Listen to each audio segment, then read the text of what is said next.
Welcome everyone to the attribute rule demonstration. My name is Justin Sollami. I work for Horrocks Engineers, and some of you may not know what attribute rules are. So here is what it says on the Esri webpage for the introduction to attribute rules. Attribute rules enhance the editing experience and improve data integrity for geodatabase datasets. They are user-defined rules that can be used to automatically populate attributes, restrict invalid edits during the edit operations, and perform quality assurance checks on the existing features. So, first, what you need to do to have attribute rules work is a feature class with a global ID.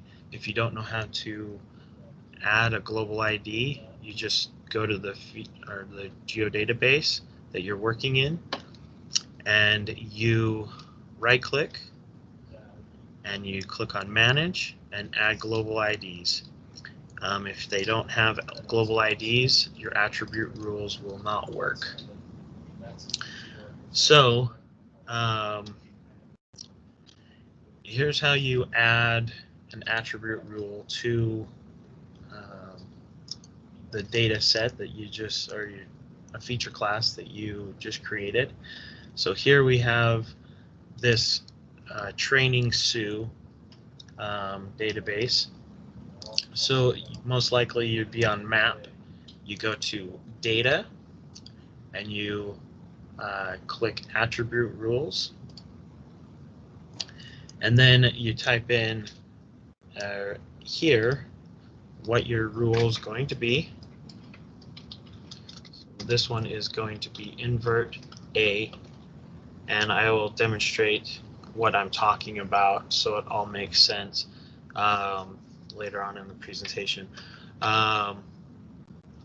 So we're going to take rim elevation because we have a bunch of manholes, and we're going to take the measure down that our field crew gives us out from the field. You take where you're going to the field that you're going to populate, and then in here you just write simple code. So rim elevation, we'll do, or you can just double click on the features that you want to subtract.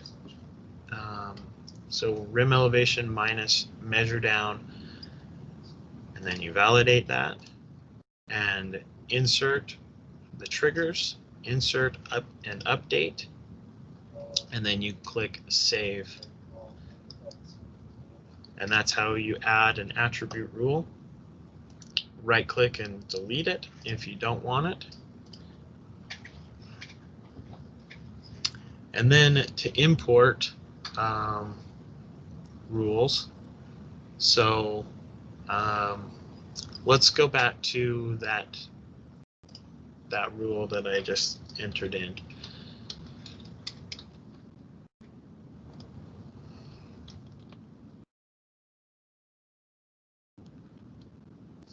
Let's just get this rule back in here, and then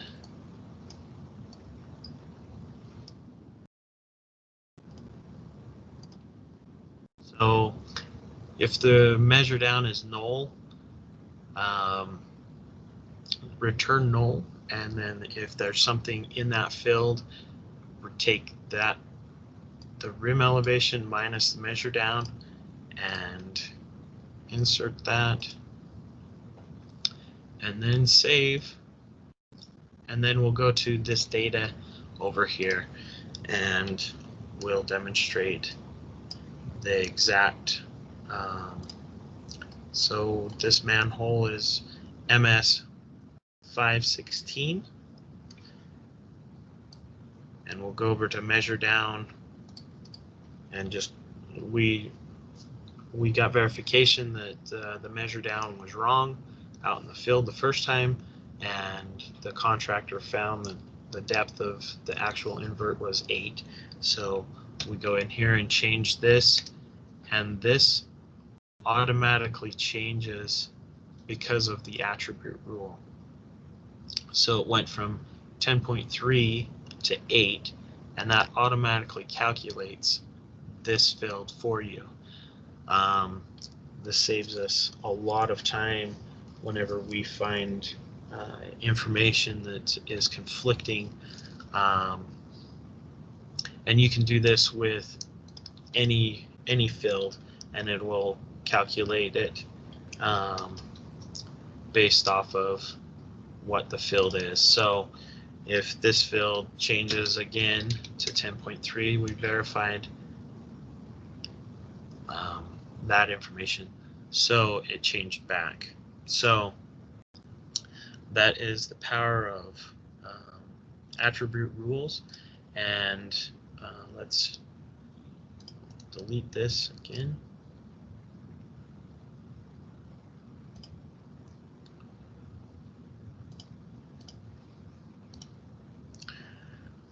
So I will show you how to import rules, export rules, and enable and disable them. So first off, if you already have pre-existing attribute rules, you'll go to the attribute rule CSV. It'll kick it out as a CSV file. This is a simple rim elevation measure down. As you can see, there's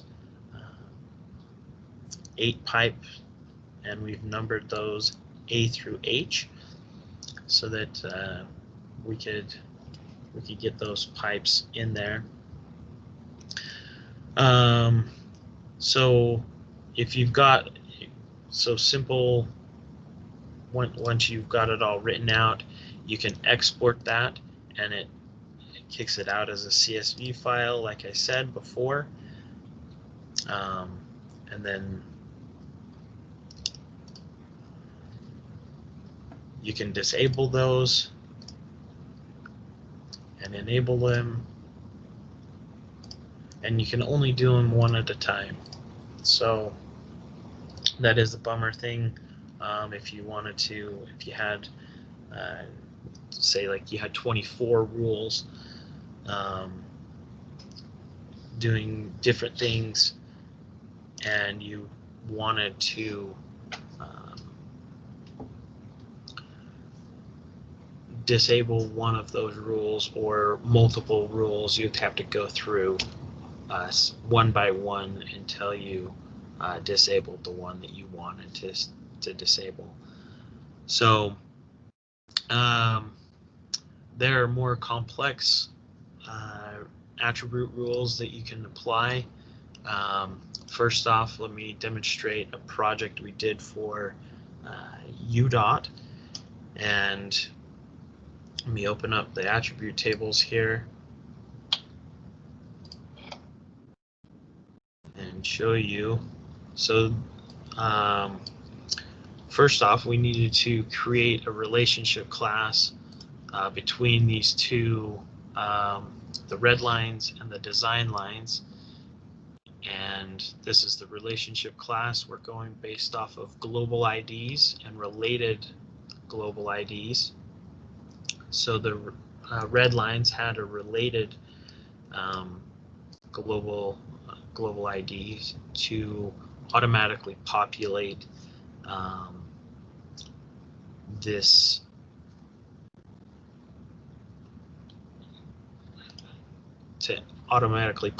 attributes within the feature class.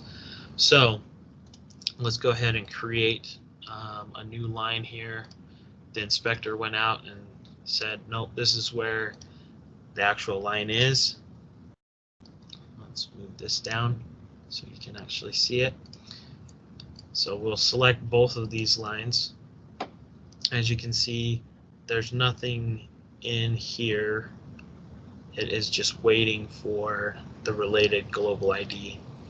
So you go into here where the actual line is, and you copy out the global ID.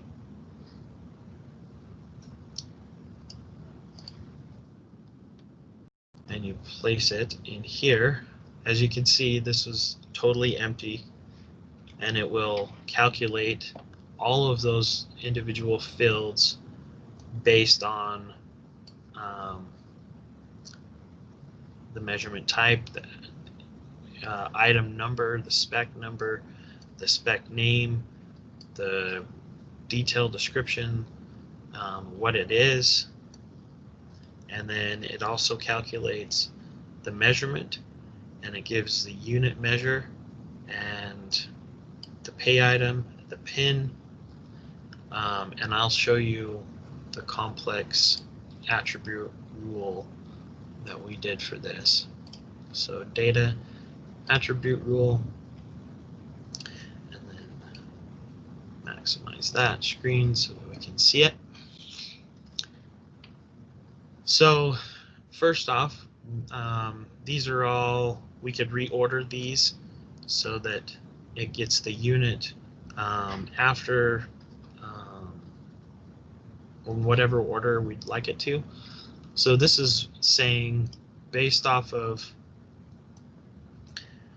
the related global ID, so the design lines, we take the global ID and we add the related global ID, return the units. If the units are null, return null, and then return whatever the unit is.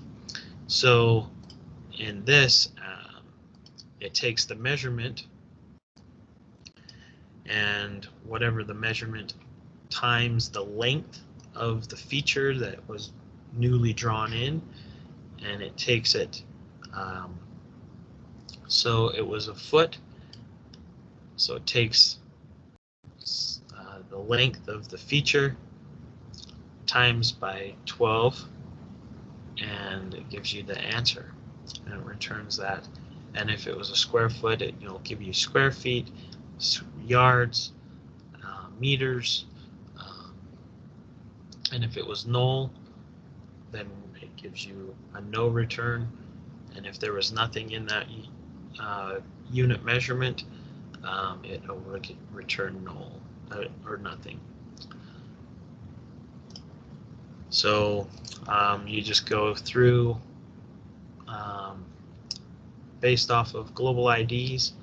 It will return whatever fields you've designated. So that is my presentation. If you have any questions, let me know. And if you've liked this video, this training video, give me a thumbs up. Let me know any suggestions that I could do a little bit better. That was my presentation on attribute rules, the quick and dirty version. Thanks for watching.